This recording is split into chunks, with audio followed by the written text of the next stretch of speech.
Iran has widened its retaliatory campaign, expanding missile strikes against key American allies in the Middle East, as U.S. Central Command carried out attacks on the Islamic Republic for the 7th consecutive night on July 18th. And for the first time in about 3 months, Iran launched an attack targeting a U.S. military base inside Saudi Arabia. According to Iran's semi-official Tasnim news agency, which is affiliated with the Revolutionary Guard Corps, Prince Sultan Air Base, located south of Kharj near Riyadh, was reportedly targeted in an Iranian missile attack, according to sources cited by Reuters and Iranian-linked reporting. Tasnim, citing informed sources, reported that an American aerial refueling aircraft took off shortly after the strike, though it offered no further details, and the claim has not been independently verified. What is not in dispute is the alarm that followed on the ground. Saudi Arabia's Civil Defense Authority announced that early warning systems had been activated in the governorates of Kharj and Yanbu amid concerns over a potential missile threat. And according to reports, warning sirens echoed across both cities after authorities warned of a potential threat. Understand what Prince Sultan is, and the choice of target explains itself. The base is one of Washington's most important military hubs in the Gulf. It hosts U.S. aerial refueling tankers that have supported American strikes on Iran, which means aircraft flying from Saudi soil can help extend the reach of American air operations against Iran. It is also home to Patriot missile batteries and the THAAD system, forming a key layer of protection for both Saudi Arabia and American military assets. So in a single claimed barrage, Tehran is pointing at the fuel line of the American air campaign and at the shield built to stop exactly this kind of attack. And it is doing so on the territory of a kingdom that has spent decades presenting itself as a partner, not a battlefield.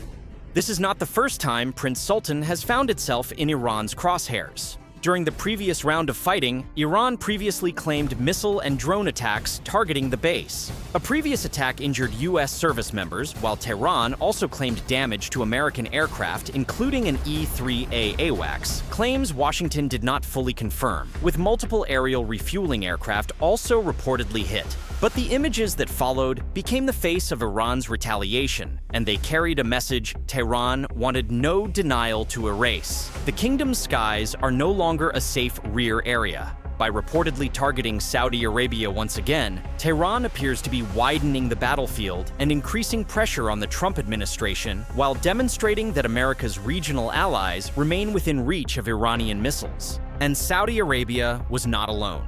In the early hours of July 18th, online footage said to show Iranian missiles over Jordan lit up the information space. Dramatic online footage was said to show missiles streaking across Jordanian skies before a massive explosion illuminated the night.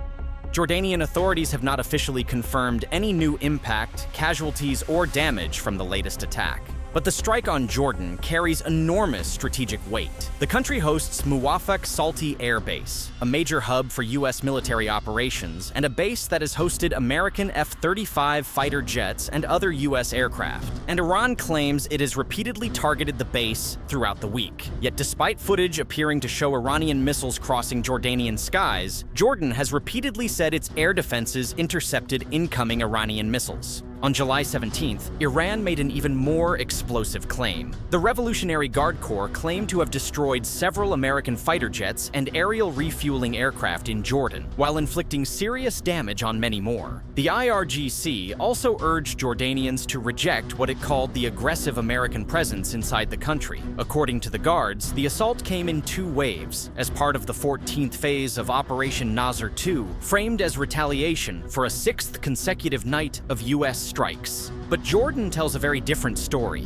Hours before Iran's announcement, the Jordanian military said it had intercepted and destroyed 3 Iranian missiles over its territory, adding that the projectiles caused no casualties and no material damage. Several destroyed fighter jets, or 3 intercepted missiles and nothing else. Between those 2 accounts lies the entire information war. Then came a bombshell from an unexpected direction. CBS News, citing multiple American officials, reported that several U.S. soldiers were injured in Iranian attacks on bases in Jordan earlier this week. The report did not specify the number of wounded troops or the severity of their injuries. Read that carefully, because it changes the shape of the story. This is not Tehran making a claim. This is American officials speaking anonymously to an American network, saying Iranian fire reached U.S. personnel on the ground. And it sits alongside a running toll that has drawn far less attention than it deserves. 14 U.S. service members have been killed since the Iran war began on February 28th, while more than 400 American personnel have been wounded, according to the latest AP figure. Iran, meanwhile, keeps moving the fight onto visual ground. Tehran has released what it says are satellite images showing damage to accommodation buildings allegedly used by American troops at Jordan's King Faisal Air Base. The images, published by the IRGC, compare what it describes as before and after views of 3 locations inside the base, which Tehran claims were hit during its recent missile strikes. Those claims have not been independently verified. Earlier on Friday, Jordan said it intercepted 3 incoming Iranian missiles, while reports earlier in the week said Iranian missiles had struck King Faisal Air Base on Tuesday. 2 allied governments, 1 American network, and 1 adversary's satellite imagery, all describing the same nights differently. Now turn the map around and look at what has been falling on Iran. The U.S. military said early Friday it had ended its latest round of airstrikes on the Islamic Republic, the 6th night in a row, as fighting over the Strait of Hormuz intensified. U.S. strikes hit bridges and transport infrastructure in southern Iran, with Iranian media reporting deaths across those attacks. Bridges, alongside the military targets Washington says it was hitting. The infrastructure that connects towns and carries ambulances. Weeks ago, that would have been a headline in itself. Tonight, it is one line in a war summary. Step back to how this collapsed. The interim ceasefire agreed last month has fallen apart, and the region has endured days of back-and-forth attacks as Washington and Tehran battle for control of the strait. When the war began on February 28th, Tehran effectively closed the Strait of Hormuz to shipping, a move that sent oil prices soaring and handed Iran major leverage in negotiations. On Wednesday, the U.S. military reimposed a blockade on Iranian ports. And notice which countries keep getting pulled deeper into it. Tehran has now struck U.S. allied nations, including Qatar, a key mediator in the peace talks. The state working hardest to end this war is now being targeted inside it. So let us be precise. Confirmed. Saudi warning systems activated in Kharj and Yanbu. Jordan says it intercepted 3 missiles. American officials told CBS that U.S. soldiers were wounded, and the blockade on Iranian ports is back in force. Claimed but unverified, the destroyed jets and tankers, and every damage figure attached to Nasr 2. But here is what needs no verification. Saudi Arabia did not bomb Iran. Jordan did not declare this war. Qatar has been trying to mediate an end to it.